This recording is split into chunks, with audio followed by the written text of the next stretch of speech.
Hello everyone, my name is Wändi Bruine de Bruin, or for Dutch speakers, Wändi Bruine de Bruin, and I'm a Provost Professor of Public Policy, Psychology and Behavioral Science at the University of Southern California. I am based in Los Angeles, and so at the present time, I am still sleeping. Instead, I have recorded a video message to contribute to your meeting. And I wanted to put today's presentations into a broader perspective of behavioral decision research and talk about using behavioral decision research to improve interventions. And you may or may not know, behavioral decision research is a relatively new field. It started in the 70s or 80s, depending on how you count. And the goal of the field is to understand and inform how people make decisions about their finances, but also about their health, sustainability, and other topics. And to this end, behavioral decision research uses insights from economics, psychology, and other fields.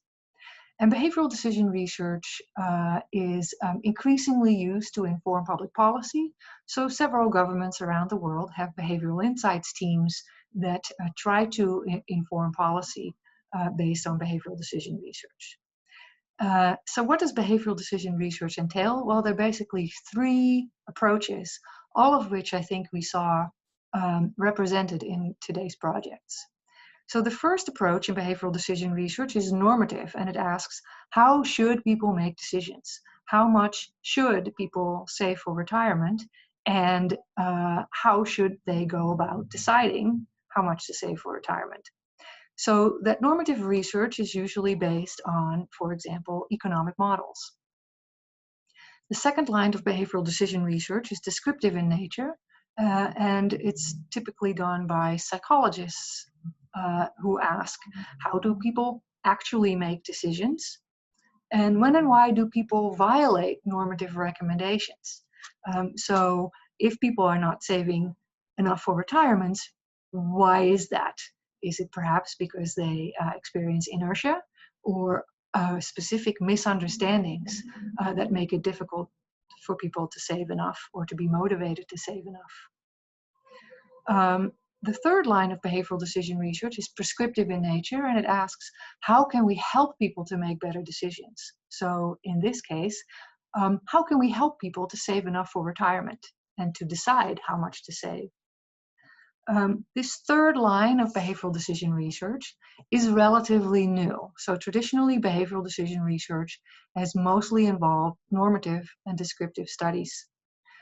So prescriptive research is relatively new, which means the projects that were discussed today can contribute not just to our understanding of how people save for retirement or how they don't save for retirement, and it can potentially improve interventions that help people to save more. But it can also contribute to the literature on behavioral decision research because this research is so new. And it's important because if we know better how to help people to save for retirement, some of those insights might be useful for helping people with other financial decisions or even decisions in other domains. What I wanted to highlight is that in the health literature, there have been systematic studies of the features of effective interventions. So effective interventions are those that have been shown to actually improve decisions, or whatever decision they're trying to improve, right? And meta-analyses of studies of effective decisions have suggested that effective interventions have at least the following features. And I think projects that were discussed today have those features as well. So the first feature of effective interventions is that they are grounded in a theoretical or normative approach, so that you actually know what to recommend in your intervention. Second, it's based on a solid understanding of the audience, so that you know what the audience is struggling with and why it is that they are not achieving the normative recommendation. Because if you know that, then you can design an intervention that tackles these things. Thirdly, effective interventions are based on evidence of what works. So for example, evidence of what has already worked in decision aids in other domains may be useful for developing pension decision aids. Fourth, it's important to evaluate interventions systematically in randomized experiments, where you randomly assign people to your intervention versus a control intervention or standard intervention, so that you can test whether your intervention actually achieves your goal, so that you can see what it is in your intervention that's effective or not effective. And then also, it's important that effective interventions are created by interdisciplinary teams. We need insights not just from economists and not just from psychologists and not just from experts in pension savings, but they probably should all work together because they all have relevant insights for developing interventions.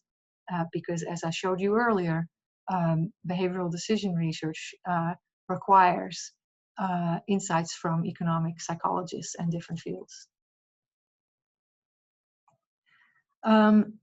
Then I wanted to say a little bit more about how to work effectively in interdisciplinary teams. This has also been studied, and I've written about it extensively.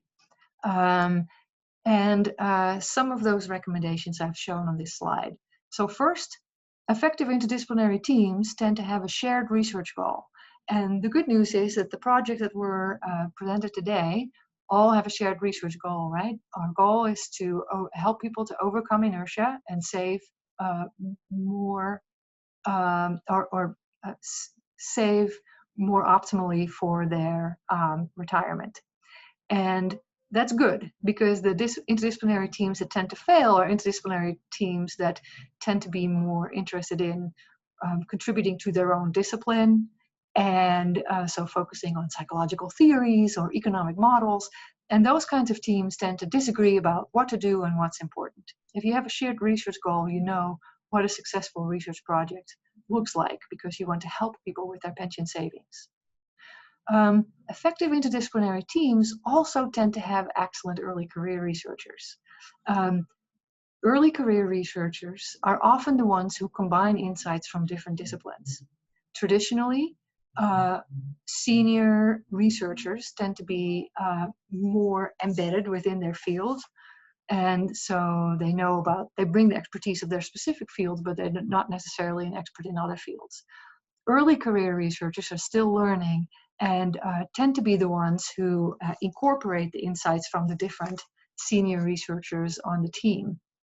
This has been shown in studies of interdisciplinary teams. And the projects that were presented today, I think, have some excellent early career researchers involved. Also, it's important to have support from funders, and this is why it's important that we have NETSPAR. Thank you, NETSPAR. And a fourth thing that's important about effective interdisciplinary teams is an interpersonal connection, right?